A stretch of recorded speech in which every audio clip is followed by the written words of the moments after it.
ওবায়দুল কাদের সাহেব বলতেন না, ফখরুল আপনি কি আপনার বাসায় আমাকে জায়গা দিবেন না? এখন আমি ওনাকে বলতে চাই, আসেন আমার বাসায় আসেন। আপনি কোথায় চলে গেছেন দেশবাসী জানে না, পাবলিক জানে না। আজকে এই মুক্ত বাংলাদেশে আমরা এখন বাস করছি। কিন্তু মনে রাখবেন, এই মুক্ত সেই পর্যন্ত এই মুক্ত থাকবে, স্বাধীন থাকবে যতদিন আমরা এটাকে স্বাধীন রাখতে পারবো।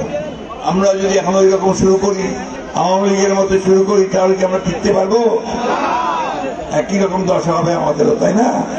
সেই জন্য আমরা যারা আজকে সংগ্রাম করছি, লড়াই করছি, বিশেষ করে বিএনপি নেতা কর্মী যারা আছে, তাদের কাছে আমার আকুণ্ঠ অনুরোধ যে আপনারা নিজেদেরকে মানুষের কাছে প্রিয় বানান, ভালোবাসার পাত্র করে তৈরি করেন, কারো উপর অন্যায় অত্যাচার নির্যাতন করবেন না। একমাত্র ওয়ালটন এসি দিচ্ছে 1 বছরের রিপ্লেসমেন্ট গ্যারান্টি। নির্যাতন করবার জন্য, টর্চার করার জন্য ঘর বানিয়েছে, নাম দিয়েছে আয়না ঘর। আর দেশের সমস্ত নামি দামি মানুষ, ছাত্র, বিএনপি, জামাত ইসলামের সব লোকজনকে ধরে ধরে নিয়ে ওখানে পড়েছে, নির্যাতন করেছে। আমাদের গোলাম আজম সাহেবের ছেলে ব্রিগেডিয়ার আজমি, তাকে 8 বছর ধরে একটা কারাগারে, একটা ঘরের মধ্যে বন্ধ করে আছে। আমাদের অনেক নেতা কর্মীকে এখানে ঢুকে রেখেছে, আর অনেকের আমরা এখন পর্যন্ত কোনো খবরই পাই নাই। ইলিয়াস আলী এমপি ছিল আমাদের, 12 বছর আগে নিখোঁজ হয়ে গেছে, তার কোনো খবরই পাওয়া যায় না।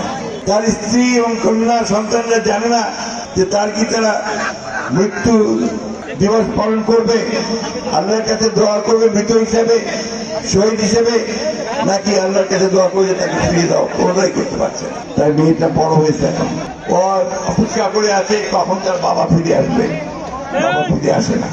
এই অত্যাচার নির্যাতন করছে আওয়ামী। আল্লাহর অশেষ মেহেরবানিতে আমাদের ছাত্র জনতার আন্দোলনের প্রেক্ষিতে আমরা এই ভয়াবহ দানব যে ফ্যাসিবাদী সরকার, হাসিনা সরকার, পুলিশ সরকার কতগুলো খুন করেছে জানেন?